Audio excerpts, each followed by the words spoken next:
mendapatkan masalah penelitian? Nah, itu diantaranya adalah dari buku-buku, dari laporan-laporan penelitian orang, dari diskusi, dari seminar-seminar. Nah, maka kalau yang masih belum kebayang apa masalah penelitiannya, saya menyarankan agar membaca skripsi kakak kelas tingkatmu yang paling baru, yang terbaru ya, yang 5 tahun ke belakang. Apa yang dibaca?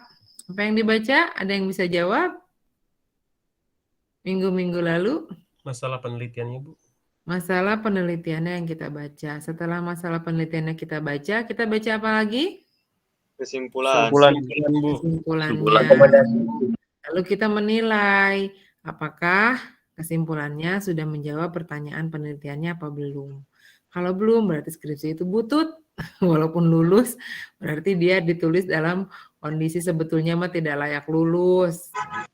Lalu setelah itu lihat saran, karena di saran itu akan ditulis kemungkinan-kemungkinan wilayah-wilayah ataupun kajian-kajian yang bisa kita lakukan yang beririsan dengan skripsi itu. Nah, itu dibaca. Nah, kemudian kita mikir kalau udah dikasih, wah ini ada nih kesempatan saran. Nah, kita mikir dari saran yang dibaca itu kita mikir, apa cara mikirnya gimana? Apakah ini kita mampu mengikuti saran dia atau kita punya ide lain? Ya, itu sih hanya sekedar untuk apa namanya? Menstimulus agar kita segera memiliki masalah penelitian. Nah, minggu lalu juga saya pernah bilang ya, ada beda pertanyaan penelitian dengan pertanyaan apa? Pertanyaan apa? Data. Pencarian data. Hmm. Pertanyaan penelitian itu harus memiliki hipotesa. Nah, apa sih hipotesa itu? Hipotesa itu anggapan dasar. Kita harus punya ya hal yang ingin kita buktikan dalam penelitian kita. Nah, itu harus ada hipotesanya. Sementara pertanyaan pencarian data mah bukan seperti itu. Pertanyaan pencarian data hanya persoalan-persoalan teknis yang turun dari pertanyaan masalah penelitian. Ingat ya, masalah penelitian mah harus ada hipotesa. Sementara pertanyaan pencarian data mah pertanyaan teknis dari masalah penelitian yang sudah kita buat. Yang PPT yang paling baru. Yang apa itu? Ke kelas C kayaknya belum dikirim, Bu. Oh gitu. Ke kelas D juga belum ada, Bu. Masa saya ngirim kemana itu nyasar ya? Belum ada, Bu. Di kelas C udah ada, Ibu. Mungkin di kelas D Tuh. yang belum. Oke, kirim coba. Yang share screen. Yang kelas C.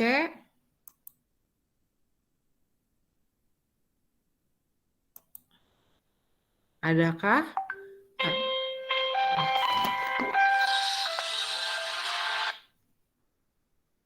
Silakan sambil nunggu share screen.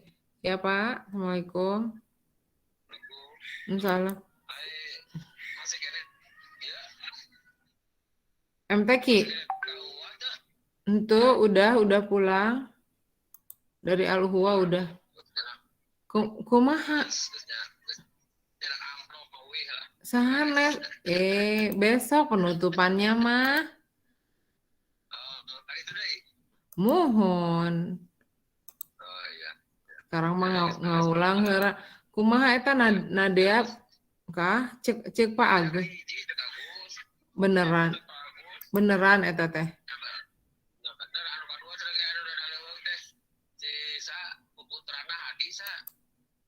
Putra Hadiman.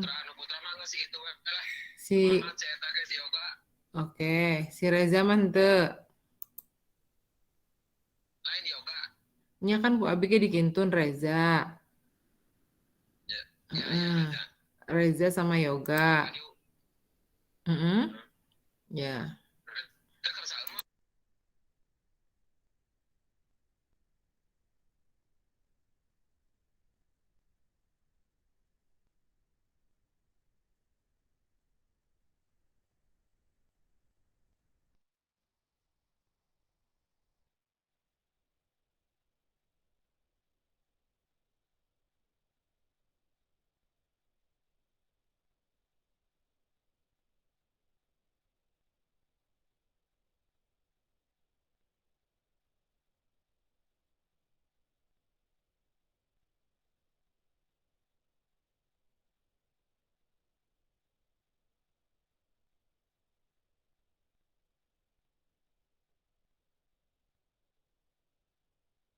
Masih di mute, Bu.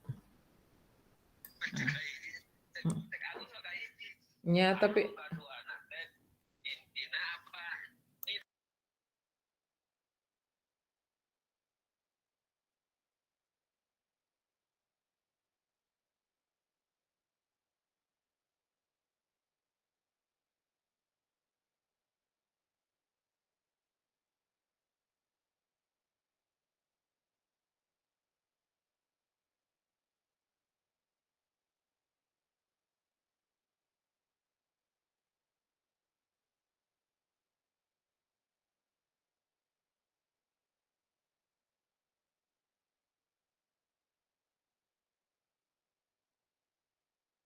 mohon maaf ya, ini pekerjaan MTQ masih terus ngudag-ngudag nih.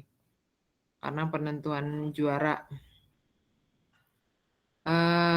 Baik, sekarang minggu ini atau pada pertemuan kali ini saya akan menjelaskan tentang cara membuat pertanyaan penelitian yang memiliki hipotesa dan juga bagaimana cara membuat kajian terdahulu ya pada proposal. Ini kita bisa lakukan sekaligus. Nah, di proposal itu ada komponen penelitian terdahulu. Nah, ini kita bisa lakukan sekaligus ketika kita sudah punya penelitian, masalah penelitian. Slide kedua, silakan. Nah, ini teknik dasar membuat masalah penelitian yang memiliki hipotesa. Nah, ini ya, yang kemarin sebetulnya sudah dijelaskan. Menentukan hipotesa. Gimana sih, Bu, cara menentukan hipotesa? Nah, ini caranya. Lakukan studi awal terlebih dahulu untuk masalah penelitian yang kita pikirkan. Kayak tadi ya, kata Ibu misalnya, saya punya masalah penelitiannya tentang harusnya anak-anak ilmu Al-Quran itu bisa membaca dan menulis Al-Quran dengan baik. Tapi pada kenyataannya ada anak-anak ilmu Al-Quran dan tafsir yang tidak bisa membaca Al-Quran dengan baik, apalagi menulis. Terutama penelitian yang pernah saya lakukan di tahun 2018 ya, dengan random yang diacak seluruh semester. Nah, kemudian sesudah itu saya melakukan penelitian studi awal. Apa yang saya lakukan? Saya mencari ataupun membuat pertanyaan-pertanyaan penelitian dan saya menduga bahwasanya mereka kok anak-anak yang tidak bisa baca Quran bisa masuk ke IAT. Saya menduga mereka masuk dari jalur yang SBMPTN ya. Ternyata kan tidak. Mereka masuk lewat jalur mandiri dan ternyata seperti yang minggu lalu saya bilang, temuan saya atau studi awal saya menunjukkan bahwa masuknya mahasiswa yang tidak bisa membaca Al-Quran itu ke jurusan IAT karena testing ataupun teknik testing di UIN itu tidak menyertakan BTAKI gitu ya, sehingga kebobolan pada tahun-tahun kemarin. Lalu kemudian saya mencoba menghubungkan tiap informasi dan data yang kita dapat dari masalah penelitian yang sudah kita miliki.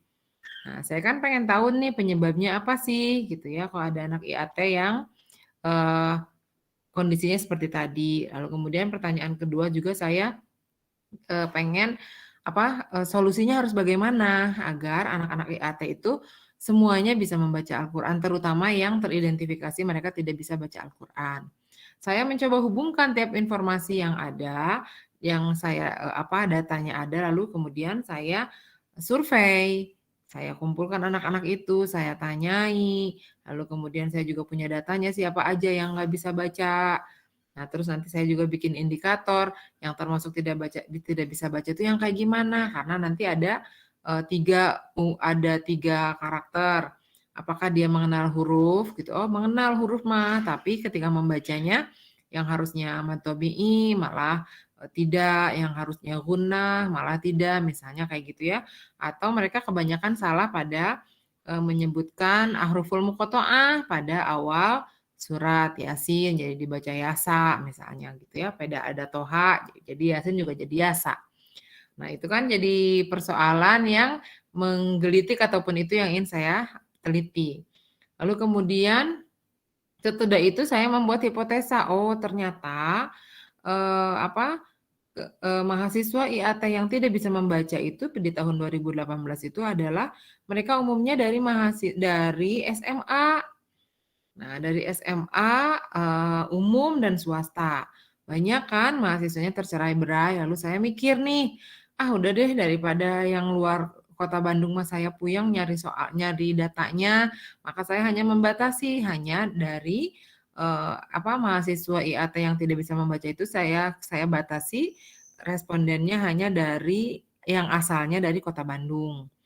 Dikumpulkan, ada sejumlah sekitar 150 orang gitu ya yang berasal dari SMA di Kota Bandung, swasta ataupun negeri yang tidak bisa membaca. Lalu saya kemudian membuat hipotesa, jangan-jangan ini gara-gara BTAK-nya nggak benar zaman SMA-nya, gitu ya. Lalu kemudian saya melakukan survei dan itu ternyata terbukti gitu. Nah, kata-kata saya jangan-jangan itu berarti itu namanya hipotesa ya. Lalu saya harus buktikan. Lalu kemudian saya membuktikannya. Nah, ini kan yang kuning ini kan masalah menentukan hipotesa. Kemudian yang hijau ini adalah masalah penelitiannya. Mempertegas dan mengarahkan fokus penelitian yang dikehendaki. Oh, udah deh saya ngambilnya sampelnya mahasiswa IAT dari Kota Bandung yang nggak bisa baca Qurannya, mengabaikan dari mahasiswa yang lain. Tapi nanti saya tulis di saran bahwa bisa dilanjutkan penelitian ini karena penulis hanya melakukan penelitian pada mahasiswa IAT yang berasal dari Kota Bandung. Sementara dari kota lain juga ada yang tidak bisa baca, tapi belum penulis lakukan penelitiannya. Apa penyebabnya? Nah, dan bagaimana solusinya, misalnya kayak gitu ya. Lalu terdiri dari masalah yang ingin dibahas. Nih, namanya masalah penelitian ya terdiri dari masalah yang dibahas ya. Lalu kemudian diturunkan dalam pertanyaan penelitian dengan pola deskriptif, kritis, dan transformatif. Minggu lalu sudah dijelaskan. Deskriptif artinya pertanyaan yang kalau mengarah pada pertanyaan yang diawali dengan how ya, bagaimana atau what, apa gitu. Apa sebab-sebab yang melatar belakangi mahasiswa IAT tahun 2018 didominasi ataupun ada yang tidak mampu membaca ayat suci Al-Qur'an. Lalu kemudian yang kritisnya kan harusnya mengapa ya? Mengapa itu terjadi? Lalu kemudian kalau yang transformatif itu yang what next? Lalu apa solusinya untuk mereka? Apa yang pro ditawarkan atau pro dilakukan untuk membantu mereka mengentaskan mereka dari buta huruf Al-Qur'an? Misalnya itu ya pertanyaan penelitiannya. Next. Slide berikutnya, silakan. Nah, ini. Perhatikan, saya coba warna-warni ini ya. Ini pertanyaan pencarian datanya. Apa yang melatar belakangi? Ini mah contoh lain nih. Hamka memiliki kekhasan dalam menafsirkan Al-Qur'an tentang toleransi beragama. Nah, itu kenapa saya punya penelitian ini? Karena saya membaca satu penelitian orang yang mengatakan bahwa meskipun Hamka itu tokoh yang katakan yang hidupnya di masa Orde Baru, Orde Lama, bahkan peralihan Orde Lama Orde Baru, tapi Hamka memiliki penafsiran yang toleran. Nah, itu kenapa kok bisa sementara yang sekarang yang di abad kemajuan malah tidak toleran misalnya. Nah, ini hipotesanya. Nih, ada kata jangan-jangan sepertinya itu adalah hipotesa ya. Sepertinya Hamka memiliki pemikiran yang khas tentang toleransi karena ia pernah berpidato tentang toleransi ketika ia mendapatkan gelar doktor honoris causa dari Al-Azhar University. Ini hipotesa ini belum tentu benar, ini harus dikaji awal, harus distudi awal. Kalau salah hipotesanya ganti, gitu ya. Kemudian teori yang akan digunakan adalah fusi horizon. Ini itunya Gadamer ya, teorinya Gadamer nih. Jadi ini perhatikan, rumusan masalah penelitiannya sudah ada, langsung kita buat hipotesanya. Apa sih hipotesa itu? Balik lagi, dugaan awal, anggapan dasar. Kok bisa Hamka punya penafsiran yang toleran? Oh, ini terbukti karena Hamka itu pernah pidato di Kairo tentang di Al-Azhar University tentang toleransi sehingga dia diberikan doktor honoris causa, maka artinya Hamka adalah tokoh yang mumpuni di bidang toleransi gitu ya. Nah, maka apa iya? Itu kan dilihatnya dengan menggunakan teori fusi horizon, Gadamer. Paham kan teori Gadamer kan? Halo, paham nggak teori Gadamer? Lupa, Bu. Bentar ya, ini urusan MTQ. Ya, Kang, sama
warahmatullahi wabarakatuh.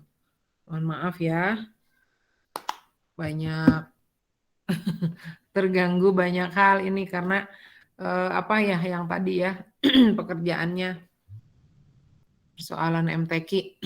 Baik, saya lanjutkan. Lalu kemudian nih pertanyaan penelitian yang kedua. Bagaimana langkah-langkah Hamka ketika menafsir ayat-ayat tentang toleransi? Nah, ini kan pertanyaan pertama ini adalah yang hijau, itu adalah pertanyaan penelitian dengan jenis deskriptif. Nah, kalau yang kedua yang biru ini yang transformatif, yang what next gitu ya. Nah, keduanya ini saya bangun dengan ataupun kedua penelitian ini sudah dibangun oleh saya pada asumsi yang ini nih, yang tengah ya, yang pink nih, yang salem. Kalau pertanyaan kedua, hipotesa yang saya bangun itu jika Hamka memiliki metode khusus saat menafsirkan ayat suci, ayat-ayat Al-Quran tentang toleransi, maka dalam tafsir Al-Azhar terdapat terdapat langkah-langkah gitu, langkah-langkah khusus untuk menafsirkan Al-Quran karena tafsir Al-Quran Al-Azhar itu adalah karya yang monumental. Nah, ini adalah hipotesa yang ingin saya buktikan bahwa Hamka itu punya metode khusus ketika dia menafsirkan ayat suci Al-Quran terutama pada ayat-ayat tentang toleransi. Kenapa? Karena Al-Azhar itu dibuat pada saat usia yang sudah matang ya, 40 tahun. Sebelumnya Hamka itu adalah seorang pujangga, tetapi di ujung akhir hayatnya dia tadinya kan awalnya tidak bermaksud menulis tafsir. Itu adalah kumpulan kuliah subuhnya yang dikumpulkan oleh murid-muridnya dan juga para sahabatnya, lalu kemudian diperbaiki dan menjadi tafsir Al-Azhar. Lah kalau gitu teorinya apa nih? Nah, teorinya adalah teori tentang metodologi tafsir gitu. Metodologi tafsir itu apa? Nanti kita baca teori metodologi tafsir itu apa. Atau juga bisa ini menggunakan hermeneutika ya, karena ini adalah kekhasan yang dimiliki Hamka ketika Hamka menafsirkan Al-Quran. Nah, ini selanjutnya. Ini contoh pertanyaan yang lain ya, dari contoh yang tadi saya sebutkan ini. Loh, kok hilang? Menghilang. Baik, sampai sini ada yang mau ditanyakan? Jadi, kita harus bisa menganalisa atau kita harus bisa memperkirakan. Setelah kita menemukan masalah penelitian, pertanyaan penelitiannya kita rumuskan, lalu kemudian kita harus bisa menentukan hipotesanya apa. Nah, kemudian juga selanjutnya kita harus bisa membuat atau mengira-ngira atau mencoba-coba teori apa nih kira-kira yang masuk dengan masalah penelitian yang tadi. Nah, ini contoh yang oranye nih ya, apa yang melatar belakangi tingginya angka buta huruf Al-Quran di kalangan pelajar SMA di Kota Bandung. Itu yang tadi saya terangkan ya. Lalu kemudian, ini sepertinya ada penyebab yang bersifat internal dan eksternal sehingga angka buta huruf di SMA Kota Bandung itu menjadi tinggi. Apa itu, Zilal? Coba di-mute, nah. Kuliah sambil ngobrol gitu jadi curiga ya, mana tidak on cam. Doakan saya agar selalu tabah dan sabar. Saya serius nerangin ya, yang lain sementara kayak gitu. Tapi ya begitulah, nanti juga akan beda orang yang sungguh-sungguh belajar dengan yang tidak belajar. Saya lanjutkan ya. Lalu kemudian saya menduga bahwa ada faktor eksternal dan juga faktor internal yang menyebabkan anak-anak SMA di Kota Bandung memiliki tingkat buta huruf yang tinggi.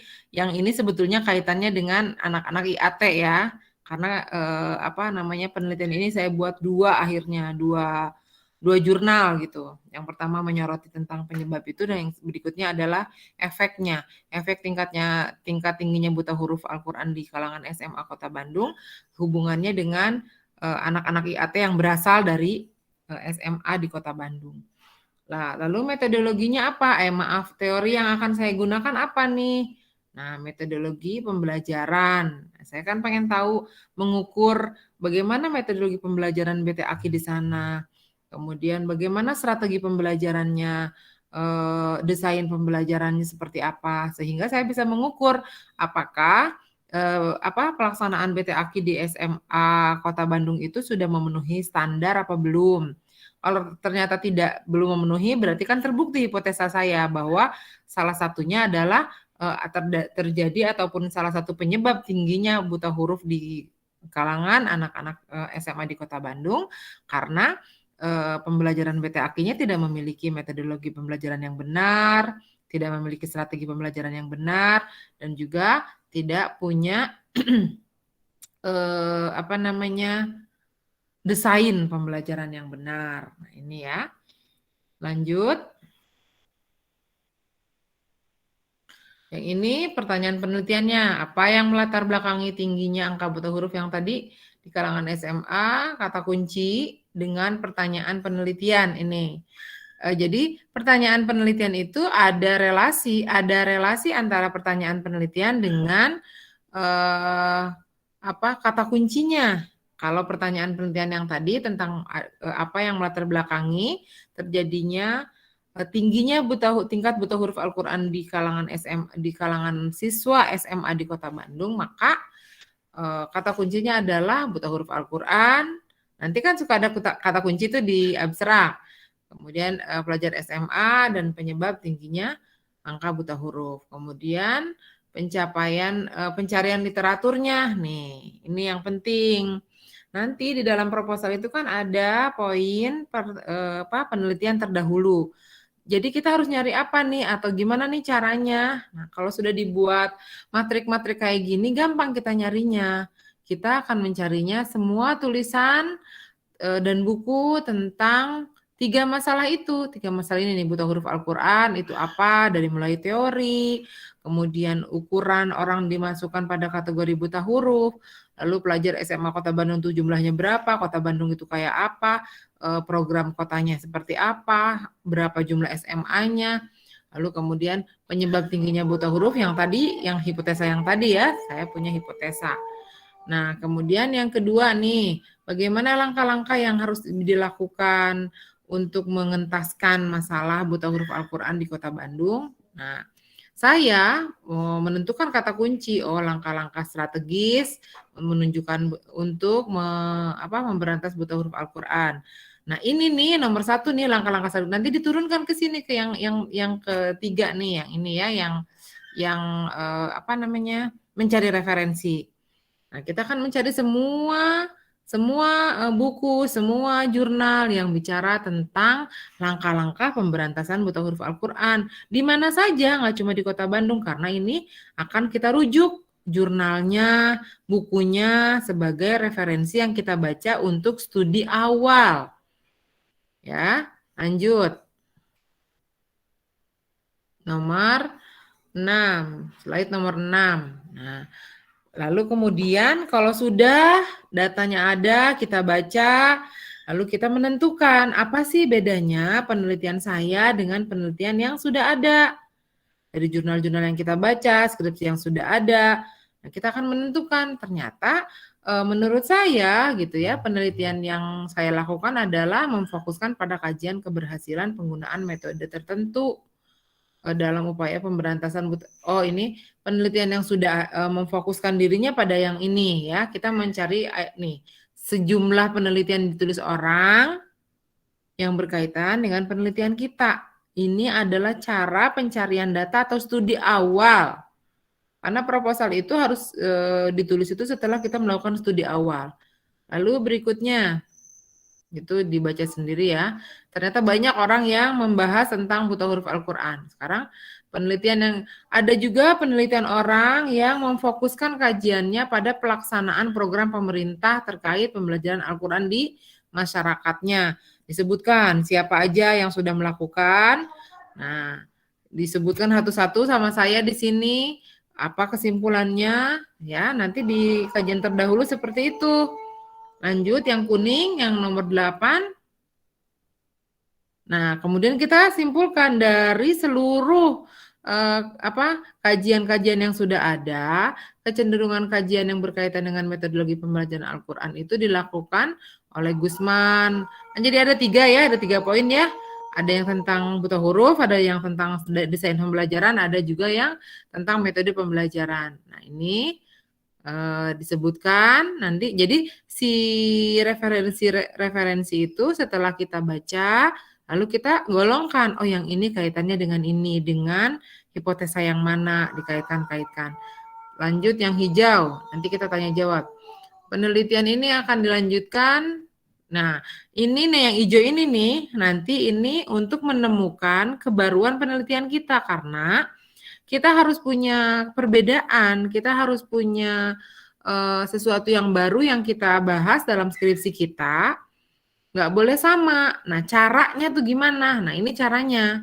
Penelitian ini, penelitian saya ya, akan melanjutkan tulisannya Gusman dan Yoyo Badriah yang menyatakan bahwa hambatan pembelajaran BT-AKI menjadi penyebab buta huruf Al-Quran dan penerapan metode baru bisa menjadi inovasi pengembangan. Nah, ini. Karena kan tadi 2 ya pertanyaan saya ya, apa yang menyebabkan, terus yang kedua bagaimana cara mengangkat ataupun solusinya. Nah, ternyata saya membaca sekian artikel, mereka yang sudah ada itu kebanyakan belum menyentuh ini, belum menyentuh apa yang saya tanyakan.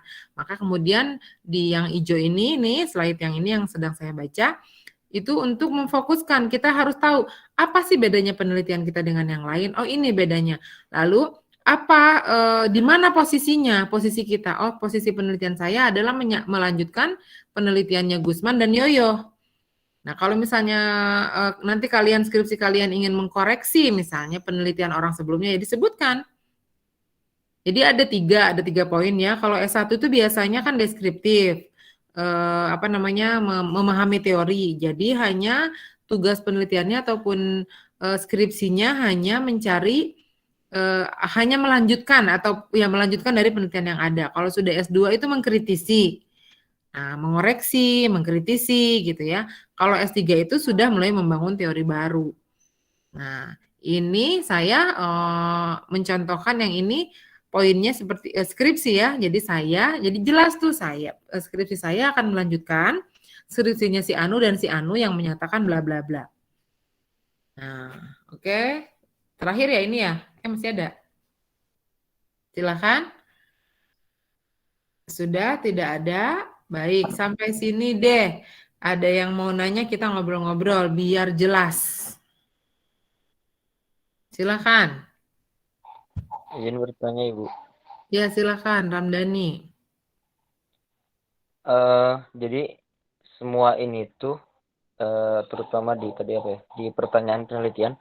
Jadi semua ini tuh cuman penghantar untuk mencari masalah penelitian ya, Bu. Belum ke isi, maksudnya tuh kayak pertanyaan penelitian ini bakal jadi rumusan masalah nggak, Bu? Atau beda lagi? Pertanyaan masalah penelitian itu kan tadi ya, balik lagi. Masalah penelitian itu kan gap antara yang seharusnya dengan yang senyatanya. Ya.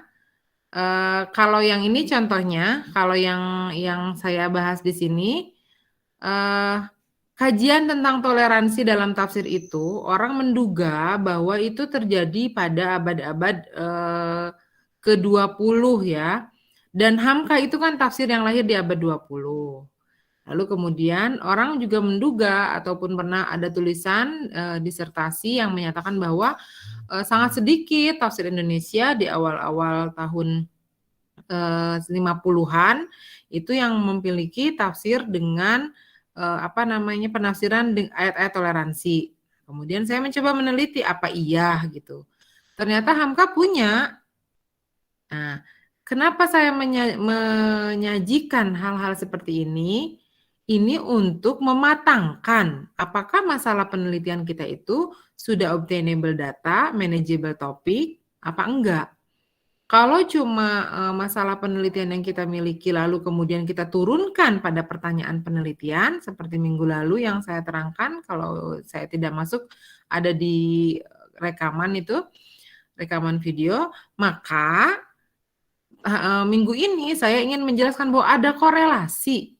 Kalau masalah penelitian kitanya benar, kita memiliki hipotesa, maka kita akan mudah mencari data-data yang berkaitan dengan hipotesa kita untuk menguji apakah hipotesa kita ini bisa dilanjutkan atau tidak.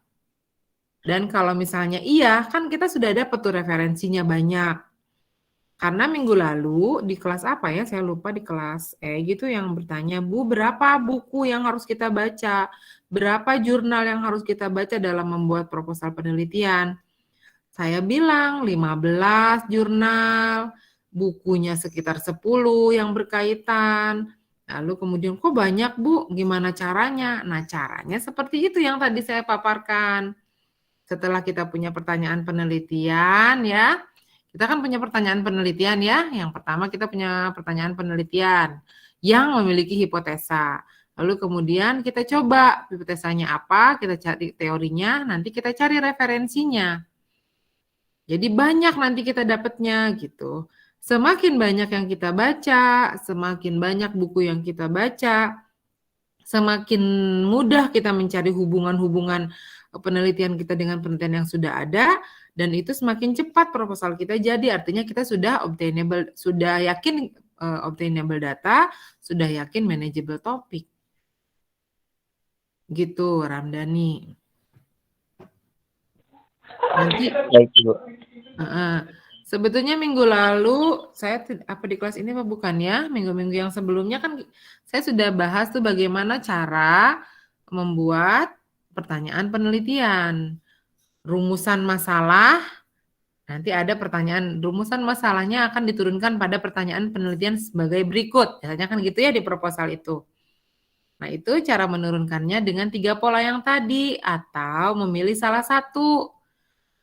Kalau saya sih menyarankan, kalau S1 mah satu aja pertanyaan penelitiannya.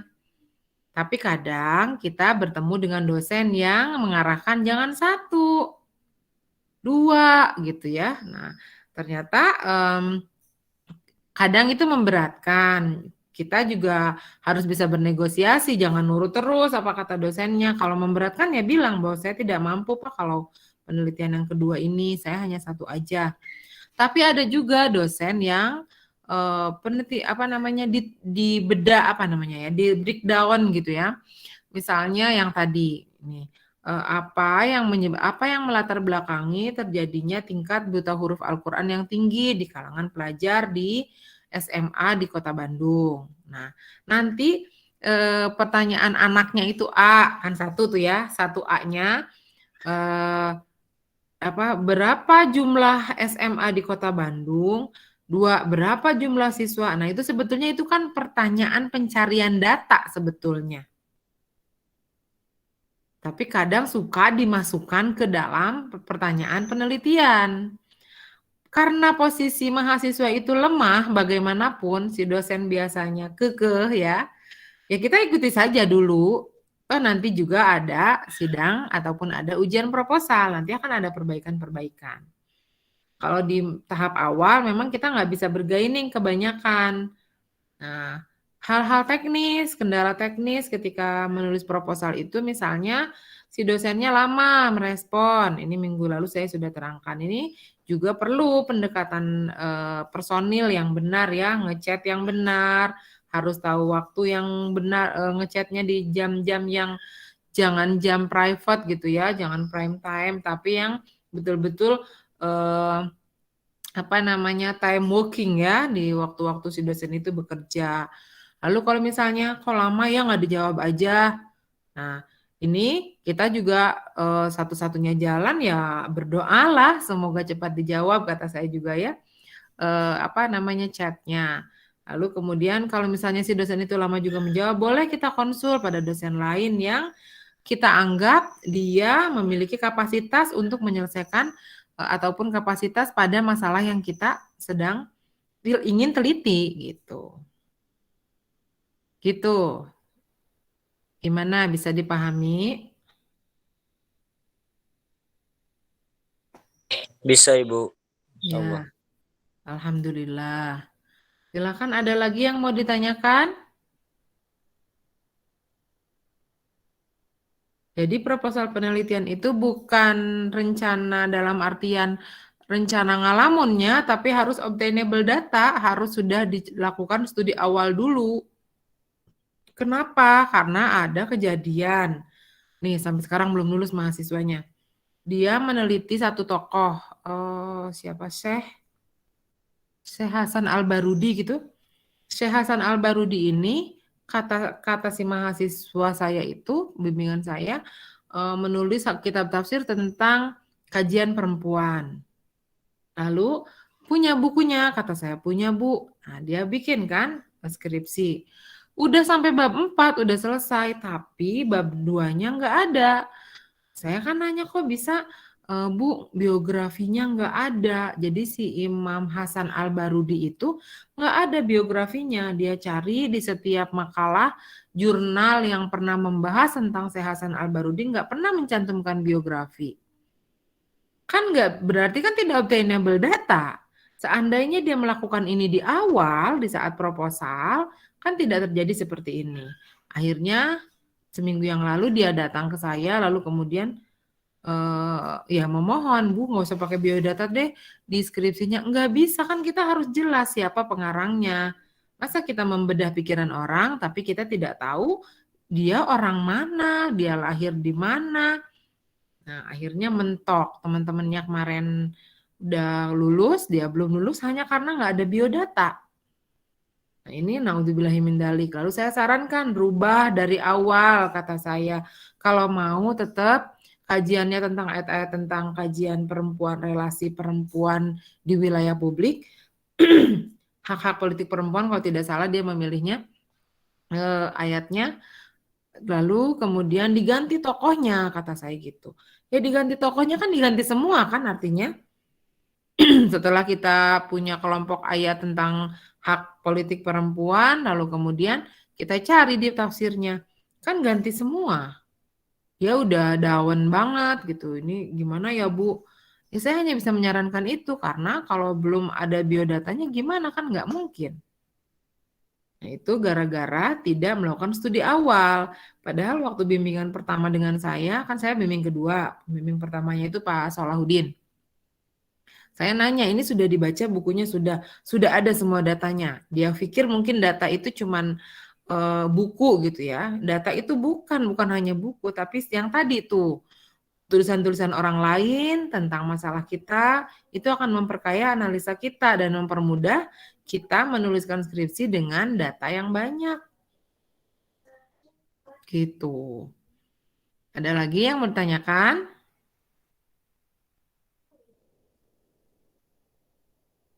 Silahkan jika ada yang mau ditanyakan. Izin bertanya, Ibu. Ya, silahkan. Oke.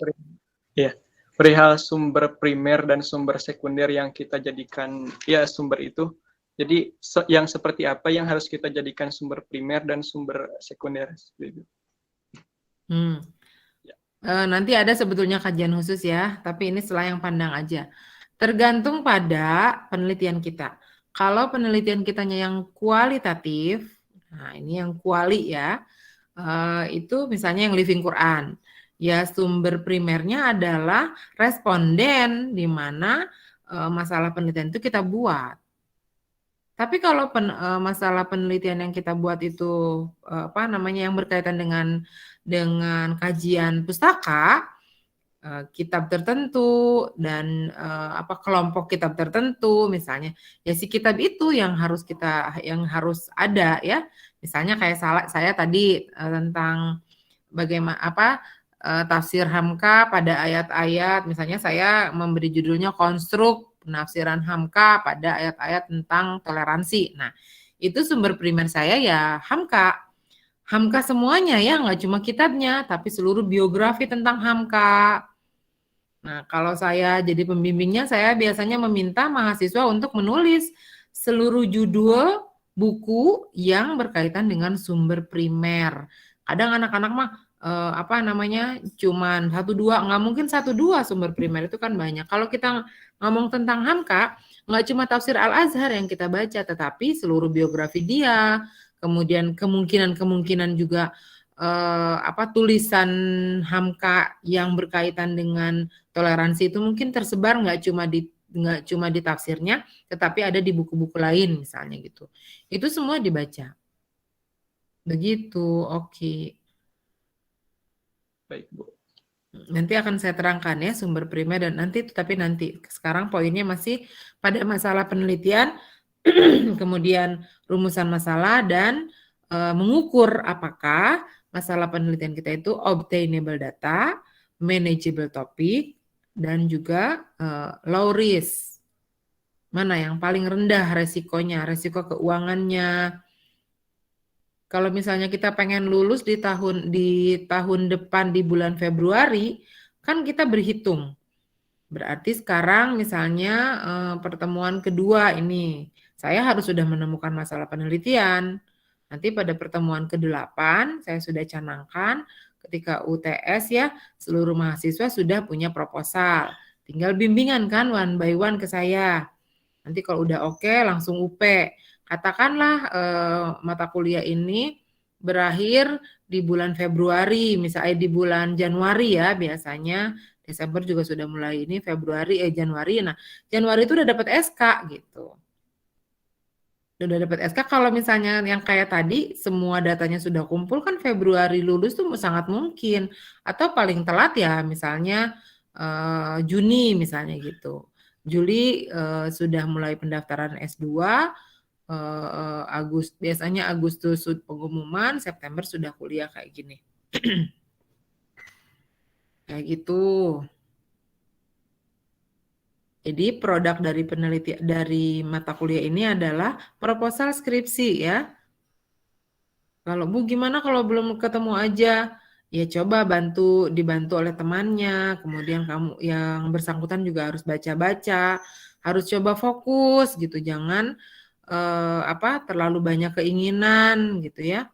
Kadang gini, Bu saya pengen mengkaji semantik, tapi saya juga tertarik Bu sama kajian qiraah misalnya gitu ya. Nah, itu kalau kata saya itu mudah jatuh cinta itu yang kayak gitu, nggak bisa, nggak boleh rayungan, satu aja fokus. Gimana cara ngukurnya? Mana yang paling kita sukai gitu ya. Ibarat memilih kekasih, mana yang paling mungkin, yang paling kita sukai. Gimana cara ngukurnya? Kalau saya dulu ngukurnya gini, saya senangnya mata kuliah apa ya dalam bidang tafsir? Oh, saya senangnya ulumul Quran. Kenapa saya tahu saya senang ulumul Quran? Ternyata buku-buku saya banyak banget tentang ulumul Quran. Terus saya memang mengikuti misalnya seri-seri kuliah, seri-seri diskusi tentang ulumul Quran. Kalau zaman saya kan nggak ada internet ya, diskusi-diskusi yang dilakukan itu ya di bawah pohon rindang itu, atau ikut kajian-kajian di Jakarta kadang, atau berlangganan majalah ulumul Quran. Nah itu semua dibaca gitu. Akhirnya ya sudah saya putuskan saya bakal neliti skripsi saya pada bidang wilayah ulumul Quran. Lalu kemudian saya baca kan, saya identifikasi saya senangnya apa sih sebenarnya asbabun nuzul nggak ngerti nggak jadi. Qasas saya nggak paham Akhirnya saya jatuh cinta ke munasabah ayat. Ya sudah, tuh itu yang saya gandrungi. Nah, itu kan identifikasi sendiri ya itu ya. Artinya tadinya saya juga tertarik pengen meneliti. Zaman dulu saya kan tafsir hadis ya jurusannya. Jadi teman-teman pada skripsinya tentang takhrij hadis. Waktu itu saya pikir saya juga pengen juga gitu. Tapi mikirnya kayak gitu, mana nih yang paling cepat bikin saya lulus dan yang paling banyak bukunya dan yang paling saya sukai. Karena masalah penelitian itu ataupun skripsi, tesis ataupun disertasi itu nanti akan kita pikirkan siang dan malam. Terus kita pikirkan siang dan malam. Kalau misalnya kita nggak suka sama masalah penelitian kita sendiri, ya ibaratnya sleeping with enemy ya. Boro-boro ngepoin gitu. Deket juga males kan. Tapi kalau kitanya suka kan, akhirnya emang munasabah ayat itu apa? Siapa aja tokohnya? Kenapa tokoh ini mah dianggap lebih populer ketimbang tokoh ini? Emang bentuknya kayak apa? Terus gitu, curiosity itu terbangun. Tapi kalau dari awal misalnya, tidak suka tapi dipaksa ya tunggu saja itu mah tanggal kehancurannya. Nanti bakal yang lain wisuda, ini belum. Nih satu hal ya yang dicurhatkan anak-anak yang lulusnya tidak bareng dengan teman-teman. Ke kampus jadi males Bu, udah teman-temannya udah nggak pada ada. Suka baper Bu pas ke ruang dosen tuh, kirain udah lulus kan gitu, apa kabar? Tahunya udah alumni ya, belum Bu, proposal aja belum. Nah itu kata mereka itu bikin baper katanya.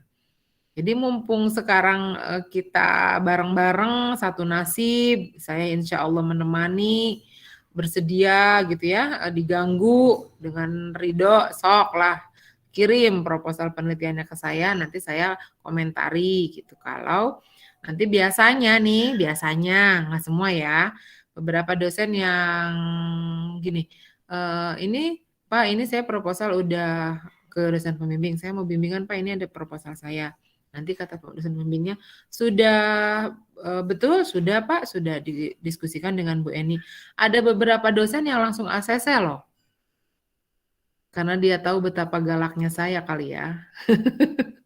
Saya nggak bisa dirayu gitu. Nah itu, udah dibaca sama Bu Eni, udah. Benar, ya Pak, ini udah ada ACC-nya. Itu beberapa dosen langsung ACC. Ya sudah, langsung aja ujian proposal. Kalau sudah di ACC sama Bu Eni. Tapi ada juga dosen-dosen yang nggak begitu ke saya. Cuman artinya bisa dimanfaatkan. Siapa aja dosen-dosen yang nggak bakal saya kasih tahu ya. Tapi ada juga yang misalnya, Bu Eni tahu apa sih gitu, misalnya gitu. Itu juga ada gitu ya. Lalu apalagi ya, jangan kena rayuan dosen pembimbing akademik nih. Dalam artian gini, Udah nanti saya bantuin deh gitu. Udah ini aja nih masalah penelitiannya. Terus kita baca, ibu saya nggak paham atau pak saya nggak paham. Itu kata ibunya misalnya atau kata bapaknya, nanti saya bantuin. Itu hati-hati dengan janji seperti itu. Takutnya dia lupa atau nggak membantu kita mencarikan. Nah, itu juga nanti kan dosen itu kan tugasnya nggak cuma mengajar ya, ada penelitian, ada pengabdian masyarakat tuh, kayak saya ngurusin MTQ itu pengabdian masyarakat sebetulnya mah. Adapun dapat honor mah side effect. Tapi itu adalah pengabdian masyarakat. Nah, itu. Jadi hati-hati nih, saya bilang dari awal kayak gini agar kalian berhati-hati dan tidak ada masalah di belakang hari. Kalau misalnya belum punya masalah penelitian, gimana Bu? Apa kata saya minggu lalu? Baca skripsi kakak kelas kita 5 tahun ke belakang. Apa yang dibaca?